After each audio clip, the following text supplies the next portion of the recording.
Olá, meu amigo, minha amiga. Aquelas criaturas que estavam no poder aqui no nosso país e que, de fato, ameaçavam a nossa democracia e também um ataque permanente à nossa sanidade mental, uma vez apeados do poder, estão se convertendo cada vez mais numa espécie de seita histérica e chiliquenta sem rumo. E o que eles não estão percebendo no meio dessa bolha de insanidades, eles ali absolutamente em si mesmados, é que eles estarem fazendo esse tipo de movimentação que a gente vê todos os dias nas redes sociais, não os levarão para lado nenhum, pelo menos dentro dessa perspectiva que eles imaginam. O que nós estamos vendo é que a Constituição do nosso país, o sistema jurídico do nosso país e os processos, investigações, inquéritos que estão em curso vão remeter muitas dessas criaturas para a cadeia, tendo ali à frente de uma fila a figura do inelegível. Hoje eu vou mostrar aqui para vocês algumas cenas que comprovam tudo isso que eu estou falando para vocês, né? E de um certo modo, aplaca também, né, alguns temores da nossa parte, porque na medida que eles saem do mundo real para irem para o mundo paralelo do ridículo, só nos resta mesmo dar risadas dessa gente e ficar vendo ali o alto sofrimento que eles estão praticando ali, né? Bom, eu vou conversar com vocês sobre essas histórias, trazer aqui algumas revelações e também sobre alguns fatos muito importantes que aconteceram de ontem para hoje aqui no Brasil em relação à tragédia no Rio Grande do Sul e o governo Lula. Antes de mais nada, quero convidar você que está chegando nesse instante ao nosso portal, ainda não nos conhecia, para que você se inscreva aqui conosco, conheça também os nossos outros vídeos,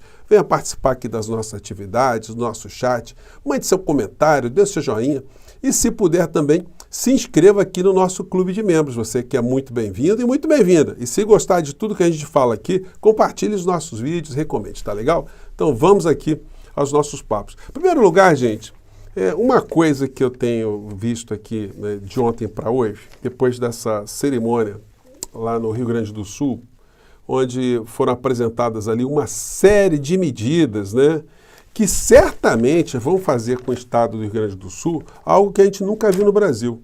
Uma reconstrução aí típica de uma reconstrução de um pós-guerra, né? Porque, de fato, a destruição foi muito grande, mas também o empenho, os recursos materiais, os recursos humanos, a política envolvida nessa história toda está fazendo com que o estado do Rio Grande do Sul saia numa condição absolutamente diferenciada de outros estados aqui no Brasil, né, diante de tragédias que nós vivenciamos aqui também. Pimenta como alvo. Escolha de Lula para ministério no Sul gera críticas sobre politização da tragédia. Gente, isso é uma abordagem tão ridícula, mas é tão ridícula, porque é o seguinte, no meio de uma tragédia, quem que essas pessoas queriam que o presidente da República colocasse ali como um articulador do seu governo? Um adversário político? Alguém que não conhece o estado do Rio Grande do Sul? Uma pessoa que fosse fora de qualquer contexto da esfera política? Isso não existe, gente. Não existe neutralidade em política. Até você adotar uma postura de neutralidade na política é uma atitude política. Portanto, não existe nenhum vácuo, não existe nenhuma espécie de poder que não tenha uma interferência sobre o aspecto político. Não especificamente do aspecto político ou no aspecto político partidário, mas desde que o homem vive em sociedade, ele pratica atos políticos o tempo todo. E eu queria saber qual foi o episódio nevrálgico na história da humanidade que, quando um governante teve que escolher alguém isentão, ele foi buscar alguém isentão, alguém que não tivesse nenhum tipo de inclinação política, uma determinação política, uma ideologia política. Isso não existe. Vocês já imaginaram só se na Segunda Guerra Mundial, se fizesse um debate ali, se Churchill seria indicado como o primeiro-ministro da Inglaterra para chefiar o Estado britânico ali, enfim, articular, enfim, se começasse a se ter uma série de questões ali, não existe nenhuma pessoa que, nesse momento, conseguisse ter uma imunidade de críticas, né? Então, enfim, está lá o Paulo Pimenta. Eu acho que a função dele agora, nesse ministério extraordinário que foi criado, será muito mais eficiente e produtiva para o povo gaúcho do que qualquer outro personagem que pudesse se apresentar.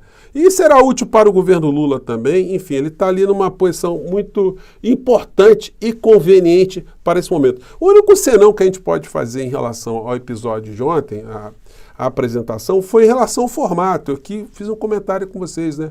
Eu não acho que seria próprio se fazer esse tipo de apresentação de uma série de pautas e prestar contas para um grupo muito grande de pessoas ali, de populares, porque isso acaba gerando um tipo de comportamento que é natural das pessoas ali, de falarem palavras de ordem, de falarem gritarem elogios, fazerem olas e mais olas, no momento que é um momento para se ter uma sobriedade absoluta.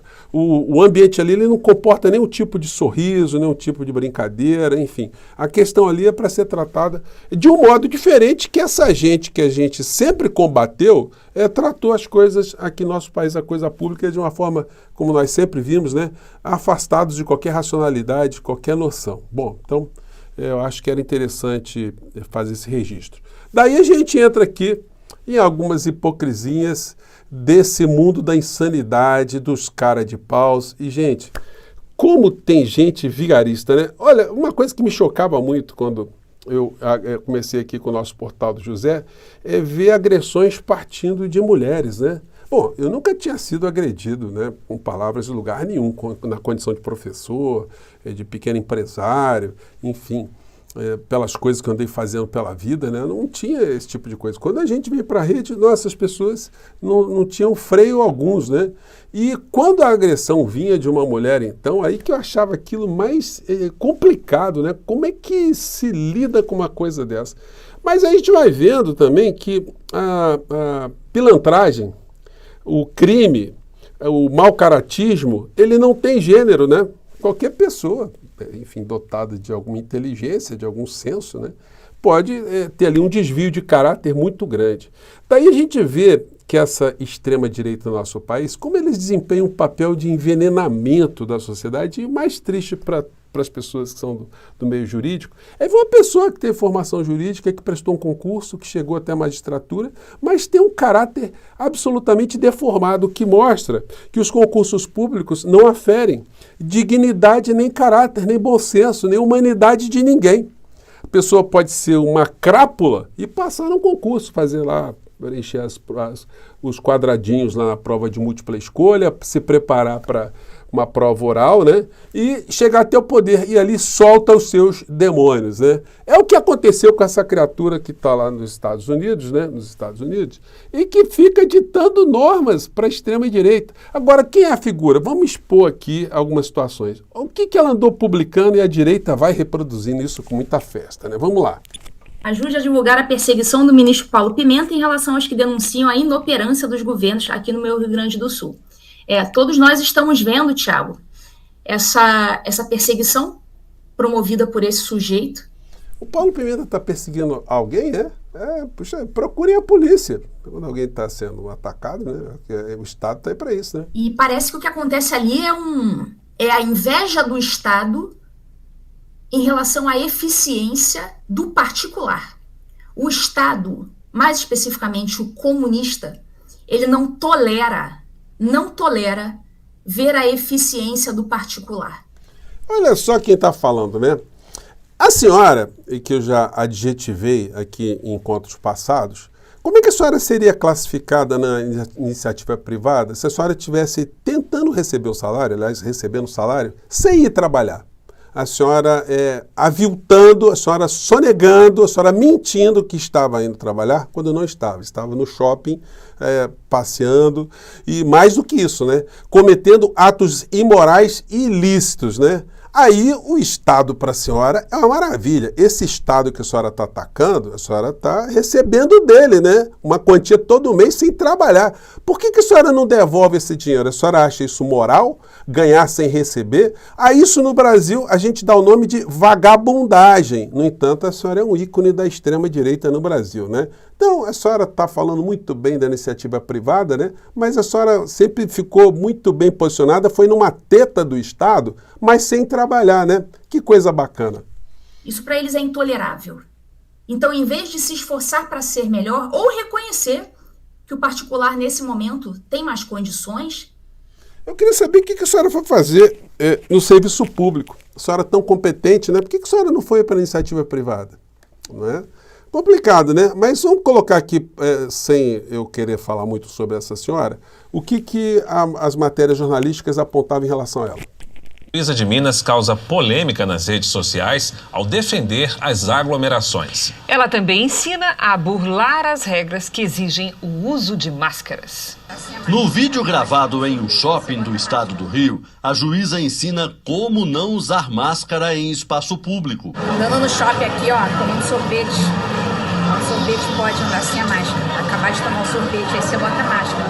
O vírus não gosta de sorvete. Foi a segunda polêmica em menos de uma semana envolvendo a magistrada. Na virada do ano, Ludmila Lins Grilo, que trabalha em Unai, noroeste de Minas, postou uma imagem de pessoas assistindo a queima de fogos numa praia carioca com a hashtag #AglomeraBrasil. Então, a senhora é uma bandida. Me desculpe, tá? A senhora ajudou a matar pessoas no nosso país, tá? É o que a ciência diz, são o que os números dizem, com esse tipo de comportamento infame e nojento da senhora. E a senhora vem agora a público para os bolsonaristas, só trouxa que não consegue perceber isso. Que a senhora foi uma morcega, alguém que ganhava sem trabalhar e ainda usava a magistratura para esse tipo de insanidade. A senhora foi expulsa da magistratura, está ganhando uma graninha, mas está toda feliz, né? Agora criticando o Estado brasileiro. Bom, e o que sobra para os chiliquentos? Fazer chilique, né? Nicolas Ferreira, comparar roubo de joias com tragédia no Rio Grande do Sul foi tão absurdo que absolutamente ninguém conseguiu defender. Quando ele falou roubo de joias, eu pensei que estava se referindo ao Bolsonaro e à dona Michele, mas não, está criticando aqui a Eliane Cantanhede, que disse que foi roubada num final de ano, que isso causou muita dor para ela, que ela não consegue imaginar o que as pessoas estarem sendo despossuídas nesse momento, né, dos seus bens, né? Pô, mas fica aí, né? Eu acho que no inconsciente do Nicolas Ferreira, esse negócio de roubar joias, isso aí fez que ele fizesse essa publicação. Ontem a gente teve uma sessão dos chiliquentos que foi um negócio impressionante. Esse Gustavo Gaia aqui, que eu tô torcendo, gente, para ele sair o candidato a prefeito lá de Goiânia, né? Para a gente ver como é que será exposta ali a vida dessa criatura, né? Mas eu acho que nem dentro do partido dele ele vai conseguir não, porque o chiliquento aí é muito ruim, né? A situação é muito complicada. Tava o show de chilique. Ó, os chiliquentos, mas é um negócio impressionante. Se juntou ali o que de pior tem no nosso país. O que foi produzido ao longo desses últimos tempos, né? Mas a situação para eles é essa aqui, ó. Polícia Federal tem novas imagens de joias ilegais e que Bolsonaro, né, vendeu nos Estados Unidos. Então, gente, por mais que eles façam os seus chiliques, a única preocupação que a gente tem que ter nesse momento é que eles não cometam atos extremados contra eles mesmos, né? Que eles não comecem ali a fazer alguma coisa ali que sejam atos de desesperados, né? Porque é o que está caminhando, porque reverter tudo aquilo que eles imaginam que vão reverter não vai acontecer, não.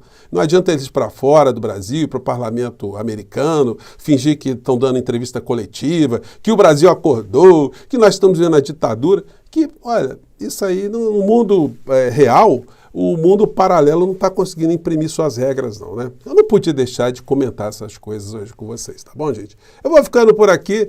Olha, se vocês assistirem algum tipo de chilique pela frente, olha, só comecem a rir, porque é esse campo que essa gente toda está jogando as nossas emoções, né? Fico por aqui, gente. Um grande abraço. Tchau!